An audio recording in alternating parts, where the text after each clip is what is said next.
안녕하세요. 저는 직업병과 산재를 전문으로 하고 있는 직업환경의학과 전문의 이진우라고 합니다. 저는 경기도 오리온 파주병원 노동자 건강증진센터에서 일을 하고 있고요. 센터장 역할을 맡고 있습니다. 우리 회사 건강주치 사업을 통해 작은 사업장의 노동자와 이주 노동자의 건강증진을 위해서 경기도에 사업을 위탁을 받아서 사업을 진행을 하고 있고요.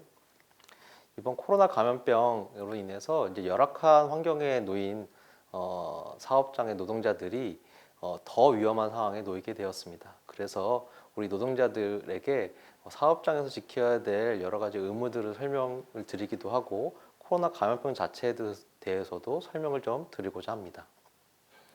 네, 우선 코로나 감염병 이해하는 시간을 먼저 가져보도록 하겠습니다. 코로나 바이러스는 동물과 사람에게 전파될 수 있는 바이러스입니다. 지금까지 코로나 바이러스 중 메르스와 사스 등 6개가 사람에게도 감염되는 것으로 확인이 되었습니다. 코로나19 바이러스는 7번째로 사람에게 감염이 가능하다고 알려져 있는 바이러스입니다.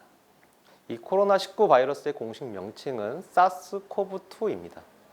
2003년 유행한 사스 바이러스와 유전적으로 유사하다 하여 2가 붙었습니다.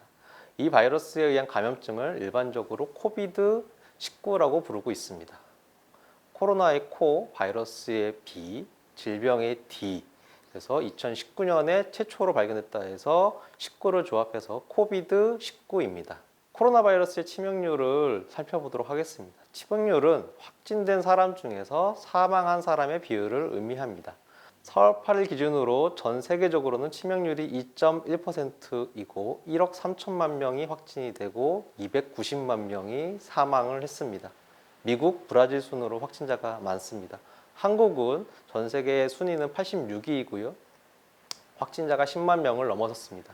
치명률은 전 세계 평균인 2.1%보다 낮은 1.6%입니다. 치명률이 생각보다 높지 않다고 생각하실 수도 있겠습니다. 다른 바이러스인 에볼라의 치명률은 20에서 70%로 상당히 높고요. 코로나 바이러스 중에 다른 종류인 사스와 메르스는 10에서 20%의 치명률을 보이고 있기 때문입니다. 하지만 바이러스의 위험성은 치명률로만 판단하지는 않습니다. 얼마나 많이 전파되는가도 상당히 중요하기 때문에 이제 그런 부분들을 감안해서 보셔야 되고요. 치명률 부분에 있어서도 인플루엔자 바이러스 같은 경우는 0.1%의 치명률을 보이고 있습니다. 이제 그런 것들과 비교했을 때는 20배 정도 치명률이 높기 때문에 상당히 주의해야 하고 위험한 바이러스 중에 하나입니다. 코로나 전파 방법은 비말입니다. 보통 1.5에서 2m 정도까지가 전파가 가능하다고 알려져 있습니다. 홍역이나 결핵, 수두 같이 공기 중으로 전파되는 바이러스에 비하면 훨씬 전파력이 낮다고 볼 수는 있겠습니다. 다만 전염 사례 중에서 2m 이상의 거리에서 식사를 하다가 감염된 사례도 있었습니다.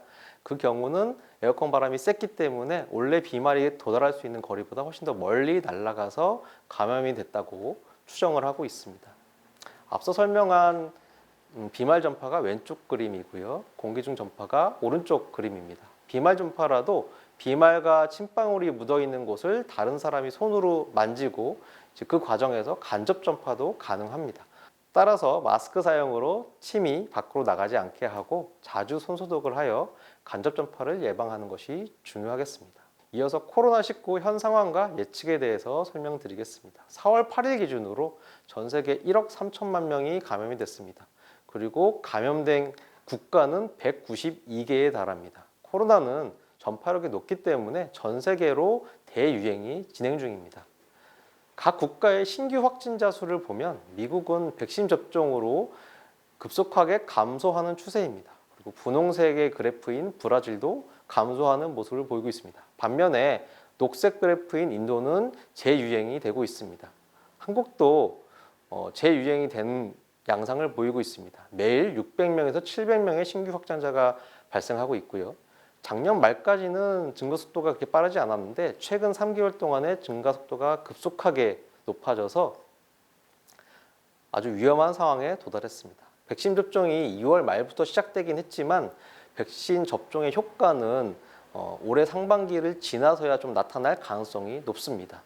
그래서 수도권은 이제 지역의 사회적 거리 두기를 2단계로 유지를 하고 있습니다. 서울, 인천, 경기 등 수도권과 대전, 전주, 완주, 순천, 부산, 진주, 거제가 여전히 2단계 거리두기를 하고 있는 지역입니다. 한국에서 연령별로 확진자의 비율은 50대, 60대 순으로 높습니다. 하지만 치명률은 80대 이상에서 상당히 높은 치명률을 보이고 있습니다. 70대 이상은 20%의 치명률을 보이고 있고요. 70대는 6.2%입니다. 80대가 코로나에 감염이 되면 5명 중에 1명은 사망할 수 있다는 얘기입니다. 상당히 위험한 수준이고요. 그래서 이 코로나 감염의 유행에 대해서는 3가지 정도의 가설이 있는데 현재로서는 가을, 겨울의 대유행 이후에 소규모 유행이 발생할 수 있다는 2번째 모델에 가깝다고 보여집니다. 그리고 우리나라 같은 경우는 백신 접종을 시작했기 때문에 이런 것들을 감안해서 추이를 봐야 되겠습니다. 이어서 코로나19의 임상 양상에 대해서 말씀드리겠습니다.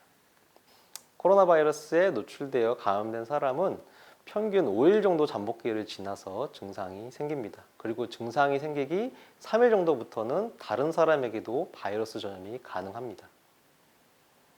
이 사람이 다른 사람에게 바이러스를 전염시켜서 그 사람에게도 증상이 발생하는 데까지 걸리는 시기를 세대기라고 합니다. 이 또한 평균 5일 정도 걸립니다. 여기서 여러 가지 문제들을 확인할 수가 있겠는데요. 첫 번째는 증상이 발생하기 전에도 3일간은 바이러스가 배출돼서 다른 사람을 감염시킬 수 있다는 겁니다. 두 번째는 증상이 발생해서 코로나 검사를 받고 격리 조치돼서 입원까지 기간이 보통 3, 4일 정도가 걸리는데 이 기간에도 다른 사람을 감염시킬 수 있다는 겁니다. 결국 7일 정도를 감염이 위험한 상태에서 이 사람이 지역사회에서 돌아다닐 수 있다는 의미이죠. 그래서 이런 특성들 때문에 코로나 바이러스는 지역사회 전파가 잘 되고 있습니다. 마지막으로는 세대기가 짧다는 것인데요.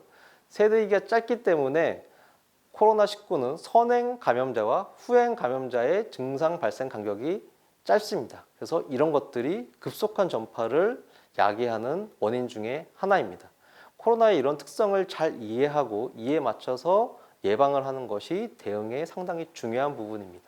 코로나19가 전 세계로 확산된 이유에 대해서 말씀드려 보겠습니다. 전파력을 결정하는 요소는 감염 재생산 지수와 세대기 2가지입니다. 감염 재생산 지수는 집단 내 감염성이 있는 환자 1명이 감염 전파가 가는 기간에 전염시키는 평균 사람 수입니다.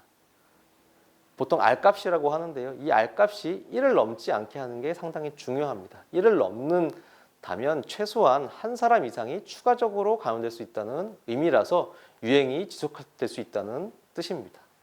R값은 감염될 확률, 접촉률, 전파 가능 기간과 관련이 있습니다. 이런 요인들을 마스크 착용, 사회적 거리두기 강화, 검사량 늘리기 등으로 줄일 수 있습니다. 한국에서 코로나19의 R값이 초기에는 2에서 3 정도로 높았지만 올해 초에는 1 아래로 떨어지기도 했었습니다. 하지만 최근에 확산세로 바뀌면서 1.1인 상황입니다. 그래서 다시 재유행이 되고 있고 상당히 많은 사람들이 확진이 되고 있고요. 참고로 사스는 4, 메르스는 0.9, 신종플루는 1.5 정도의 R값을 가지고 있었습니다. 감염 재생산 지수가 방역 대책을 통해서 낮아질 수는 있지만 세대기는 바이러스가 가지고 있는 고유의 성질입니다. 이 세대기가 매우 짧은 것이 코로나19의 특징이라고 말씀드렸고 전파력이 높은 이유 중에 하나입니다. 중증도는 낮지만 세대기가 짧아서 상대적으로 큰 전파력을 가지고 있고 이것이 전 세계적인 범유행을 만들게 되었습니다. 게다가 무증상 환자가 많습니다. 4명의 감염자 중에 1명 정도가 확진되는 것으로 추정하고 있고 무증상자도 다른 사람을 전염시킬 수 있는 것으로 알려져 있습니다. 인구 절반가량이 면역력을 얻어야 유행이 종료될 수 있을 것으로 보입니다. 코로나19의 고위험군은 65세 이상인 사람, 당뇨, 고혈압 등 기저질환이 있는 사람, 암 환자, 비만, 장기직한 사람, 흡연자 등입니다. 코로나 바이러스는 호흡기 질환을 주로 유발하기 때문에 관련된 질병을 가지고 있는 사람들이 더욱 취약하겠습니다. 코로나 바이러스가 폐렴을 유발하고 더욱 심각한 호흡곤란 증후군까지 유발해서 위험해질 수 있습니다. 대부분의 사람은 가벼운 감기 증세로 지나가고 간혹 폐렴까지 진행하기도 하는데 고위험군들은 아까 말씀드린 증후군까지 진행될 가능성이 높기 때문에 특별한 주의가 필요합니다. 감염 재생산 지수를 1 아래로 낮추는 사회적 거리두기 실천이 매우 중요하고요. 이것들을 잘 따라서 감염 재생산 지수를 낮추는 노력들을 다 같이 해주셨으면 좋겠습니다. 지금까지 코로나19 전반에 대해서 살펴보았지만 좀 더 궁금한 점들이 있을 것 같아서 Q&A 방식으로 설명을 드리겠습니다. 첫 번째, 치명률이 낮으니까 약간 심한 감기 정도라고 생각하는 분들도 계실 것 같습니다. 코로나 한국 치명률은 1.6%이지만 80대 이상의 치명률은 20%를 넘고 있습니다. 인플루엔자 바이러스의 치명률이 0.1%인 걸 감안하면 상당히 위험한 바이러스입니다. 코로나19 검사에 비용이 많이 발생한다고 아시는 분도 계실 겁니다. 시기에 따라서 상황에 따라서 검사 비용이 발생하기도 했지만 2021년 4월 7일부터는 모든 보건소에서 사회적 거리두기 단계와 상관없이 누구라도 코로나19 검사를 무료로 받을 수가 있게 되었습니다. 등록이든 미등록이든 이주민도 모두 무료로 가능합니다. 보건소나 자세한 문의는 1345 법무부 전화나 1577-0071 노동부 전화로 확인하실 수가 있겠고요.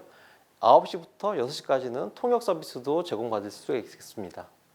하지만 병원 입원이나 해외 출국 같은 경우는 증명서를 따로 발급을 받아야 됩니다.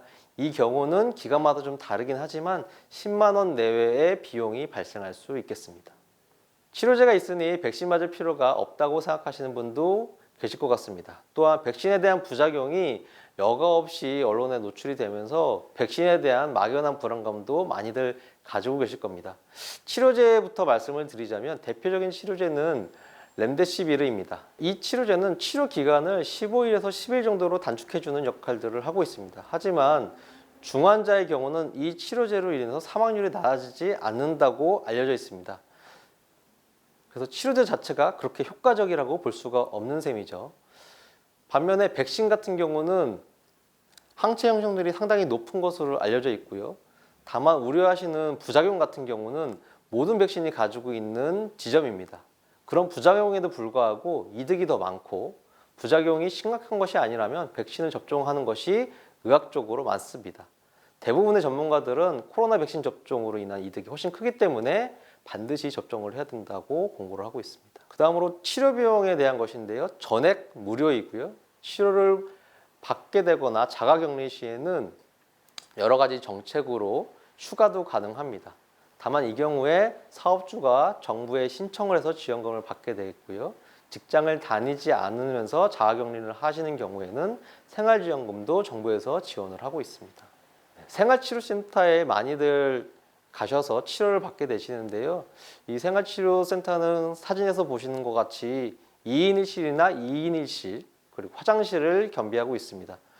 시설 같은 경우는 연수원이나 여러 시설들을 이용하고 있기 때문에 지역마다 차이는 있겠지만 기본적으로 생활하시는데 큰 무리가 되거나 어려움은 없으실 것으로 보입니다. 그래서 안심하시고 생활치료센터에 입소하셔서 치료를 받으실 수 있다고 생각하시면 되겠습니다. 백신에 대해서도 설명드리겠습니다. 2월부터 순차적으로 전 국민 무료 접종을 진행하고 있고요. 백신 접종 대상은 건강보험 미가입자도 포함을 하고 있습니다. 질환이 없는 19세에서 64세 일반인은 7월 이후부터 사전 예약을 통해서 가능하고 시기별 대상자 안내가 있으면 예약해서 접종하시면 되겠습니다. 하지만 백신 선택은 불가능합니다. 접종 효과는 1차, 2차 접종 후에 2주 정도 항체 형성하는 시기가 필요합니다. 하지만 백신을 접종한다고 해서 우리가 무적이 되는 건 아닙니다. 시간이 흐르면 코로나19에 다시 재감염될 가능성도 있고요. 따라서 접종 후에도 방역수칙을 유지하는 게 상당히 중요합니다. 모든 백신은 이상반응 발생 가능성이 있습니다. 이는 개인 체질에 따라서 다를 수가 있겠고요. 이상반응 발생 시에는 국가에서 전문위원회를 따로 두고 있기 때문에 이 자문을 통해서 국가 차원의 보상이 가능합니다. 또한 중요한 것이 전 국민이 접종 대상이라 이주민도 접종이 가능하다는 것입니다. 다만 미등록 등 외국인 등록번호가 없는 경우에는 예방접종 시행비라고 하는 행위료가 지급이 어렵습니다. 그래서 이 경우는 일반 병원이 아니고 보건소에 방문하시면 이 비용들이 처리가 될 수 있겠습니다. 다만 여행으로 90일 미만으로 단기 체류하시는 외국인들은 접종 대상에서 제외가 됩니다. 사업장 코로나19 집단 감염 사례를 살펴보겠습니다. 한 요양병원에서는 작년 2월 직원 중 첫 확진자가 발생을 했습니다. 3일 후에는 환자 말고 간병인도 확진이 됐고요. 그래서 그날 병원 전체가 폐쇄 명령이 내려졌습니다. 접촉하지 않은 환자 22명은 지방의료원으로 전원을 했고, 접촉한 직원과 간병인은 시설 격리가 됐습니다. 접촉한 환자도 별도로 격리를 해서 돌봐줬고요. 그 이후에 14일 동안 추가로 발생자가 나타나지 않아서 그 이후에나 격리가 해지가 되었습니다. 작년 3월에 구로콜센터에서 집단 감염이 있었습니다. 170명 정도가 확진이 되었고요. 이 18층 건물에는 4개의 콜센터가 있었고, 그 중에서 11층에 있는 콜센터에서 대거로 확진자가 발생을 했었습니다. 이 빌딩에 근무하거나 거주하는 분들 총 98명이 확진이 됐고, 이분들과 접촉한 외부 사람들이 72명이 확진이 되었습니다. 그림은 11층 콜센터의 모습이고요. 파란색 자리가 확진자가 표시된 모습입니다. 좁은 공간, 이 안에 200명이 밀집해 있고, 이 안에서 계속 얘기를 하면서 일을 하다 보니까 이것이 확진자가 많아지는 요인이 되었습니다. 게다가 휴게실이 상당히 좁은데 이 안에서 다 같이 식사를 하거나 간식을 먹는 등의 행동도 했기 때문에 이런 것들이 집단 감염의 원인이 되었습니다. 네, 콜센터뿐만이 아니고 쿠팡 등 물류센터에서도 집단 감염들이 많이 발생을 했었습니다. 그래서 열악한 사업장에 있는 노동자들이 많이들 집단 감염이 발생을 하고 있고요. 올해 2월에는 아산의 한 공장에서 공장 직원 103명이 확진이 되었습니다. 그리고 그 외부의 다른 사람도 연관돼서 100명이 추가로 확진이 되었고요. 이 공장에는 640명이 넘는 사람들이 일을 하고 있는데, 여러 개의 건물 중에 한 건물에 집중돼서 확진자가 많이 발생을 했었습니다. 공용 탈의실, 소파, 음료 자판기, 공용 회의실 테이블 이런 데서 바이러스가 검출이 됐고, 심지어 사무실의 온풍기에서도 바이러스가 나왔었습니다. 전형적인 산밀이라고 하는데요. 밀접하고 밀집되어 있고 밀폐된 환경이라서 더욱 피해가 컸습니다. 밀접하다는 것은 사람들끼리서 붙어 있다는 뜻이고, 밀집이라는 것은 좁은 공간 안에 여러 사람들이 있다는 것이고요. 밀폐는 환기가 되지 않는 그런 공간이라는 뜻입니다. 그리고 최근에는 경기도의 여러 사업장에서도 집단 감염이 발생을 했었습니다.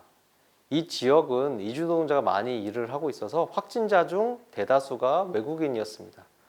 하지만 감염은 공장이 운영되는 시스템과 감염에 얼마나 취약한가가 중요하지 외국인이 문제는 아닙니다.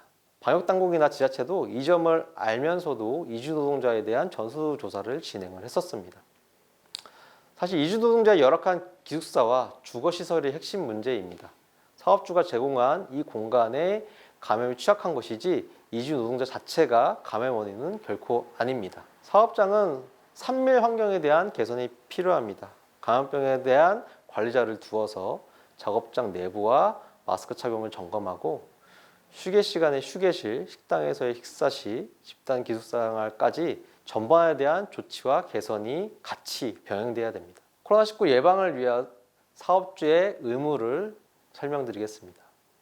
산업안전보건법에서는 감염병 예방을 위해서 사업주가 지켜야 될 내용들을 명시하고 있습니다. 병원체에 의한 건강장애를 예방하기 위해서 보건조치를 하는 것이 사업주의 의무입니다. 또한 감염자가 발생을 하면 이 사람에게 일하는 것을 금지하거나 제한해야 하고, 건강을 회복했을 때는 지체 없이 이 사람을 근로할 수 있도록 명시하고 있습니다. 사업장 내 방역 체계를 구축하고 노동자들을 안내, 교육하는 것도 사업주의 의무입니다. 증상자는 출근하지 않고 경과 관찰을 하게 하고 시간을 나누어 출퇴근하는 것이 중요합니다. 작업 공간의 밀집도를 낮추고 주기적으로 소독과 환기하는 것도 사업주가 해야 될 의무입니다. 사업장 내에서 확진자가 발생하는 경우에는 출근 전이라면 출근하지 않고 1339 보건당국에 전화를 해야 합니다. 또한 증상 발생 3일 전에 사업장에서 노무를 제공한 사람이나 방문한 사람에게도 확진자가 발생했다는 것을 알려주는 게 중요하겠습니다. 보건당국이 오기 전까지는 확진자는 홀로 한 공간으로 분리를 하고 이 분과 밀접하게 접촉한 사람들도 별도의 공간에 분리를 해야 됩니다. 그리고 그 외 직원들도 아예 다른 공간에 분리를 시켜야 되고요. 그래서 이 직원들이 서로 섞이지 않게 하는 게 중요하고, 증상 유무나 코로나 검사 결과를 가지고 임의로 이 사람들을 섞거나 하는 것들은 절대 금물입니다. 보건당국이 도착하기 전까지는 이 분리를 유지하고, 도착 이후에는 보건당국의 명령에 따라서 진행하시면 되겠습니다. 확진자가 다시 일을 할 수 있는 조건에 대해서 좀 말씀드리겠습니다. 무증상 확진자의 격리 해제 기준은 임상 경과 기반과 검사 기반 두 가지입니다. 둘 중 하나만 만족해도 업무 복귀가 가능하고요. 임상 경과 기반은 무증상일 경우 확진일로부터 10일이 지나기만 하면 해제가 가능합니다. 검사 기간은 코로나 검사라고 하는 PCR 검사를 2회 연속 음성으로 결과가 나오면 이 검사를 통과하는 겁니다. 격리 해제가 되면 의료기관이나 생활치료센터에서 격리 해제 확인서를 지급받을 수 있습니다. 사업주는 격리 해제 확인서를 제출한 노동자에게 별도로 음성 확인서를 제출하라는 요구를 할 수는 없습니다. 둘 중에 하나만 만족하면 되는 것이기 때문에 반드시 음성 확인서가 제출될 필요는 없고요. 격리 해제 확인서만 있으면 됩니다. 그리고 이 경우에 유급병가는 가능하지만 무급병가를 강제하게 되면 휴업수당을 지불해야 합니다. 사업주는 복귀한 노동자에 대해서 불이익을 금지하고 정상적으로 업무를 수행할 수 있도록 조력해야 됩니다. 인사상 불이익이 있거나 퇴사를 강요하거나 따돌림 같은 경우가 발생을 하면 이는 근기법 위반 사항입니다. 심리지원들도 정신건강센터나 근로자건강센터가 지원을 하고 있기 때문에 적극적으로 안내해서 심리치유를 받을 수 있도록 조력해야 합니다. 백신을 접촉하면 이상 증상이 발생을 할 수가 있습니다. 접종 당일에는 접종에 필요한 시간이 주어져야 되고, 접종 후에는 이상 증상이 나타나는 경우 접종 당일에 최대한 휴가를 부여할 수 있도록 하고, 의사소견 등 별도의 서류가 없이도 하루에 휴가를 부여할 수 있도록 보건당국이 권장하고 있습니다. 소독에 대해서 말씀드리겠습니다. 소독은 뿌리는 방식은 절대 권장드리지 않고요. 닦는 방식을 취하셔야 됩니다. 소독제는 우리가 흔히 알고 있는 락스를 사용하시면 되고요. 물 500ml에 락스 10ml를 섞어서 그것을 걸레로 우리가 자주 사용하는 부분을 닦아주시면 됩니다. 바닥 같은 경우도 절대 뿌리지 마시고요. 대걸레로 아까 말씀드린 소독제를 이용해서 바닥을 닦으면 충분하겠습니다. 네, 신종감염병이 유행을 하고 있고, 예전에 발생했던 신종감염병도 재유행을 반복하고 있습니다. 코로나19를 잘 넘기는 것도 중요하지만 이 위기를 넘겼다고 끝이 아니란 얘기입니다. 유사한 감염병 유행으로 언제든지 우리는 위기에 봉착할 수 있겠습니다. 따라서 감염병의 토착화와 신종감염병에 대한 대응 체계를 사업장에서도 마련하는 것이 필요합니다. 우리는 코로나19가 집단 감염을 일으킬 수 있고 사업장에 상당히 위험할 수 있다는 것들을 확인을 했습니다. 사업장 내 시설에 대한 보안과 체계 개선이 필요하고, 사업장 내 열악한 기숙사 시설에 대해서도 개선이 필요합니다. 감염병에 대한 집단 감염 예방 체계를 사업장도 갖춰 나가는 노력이 필요합니다. 들어줘서 감사합니다.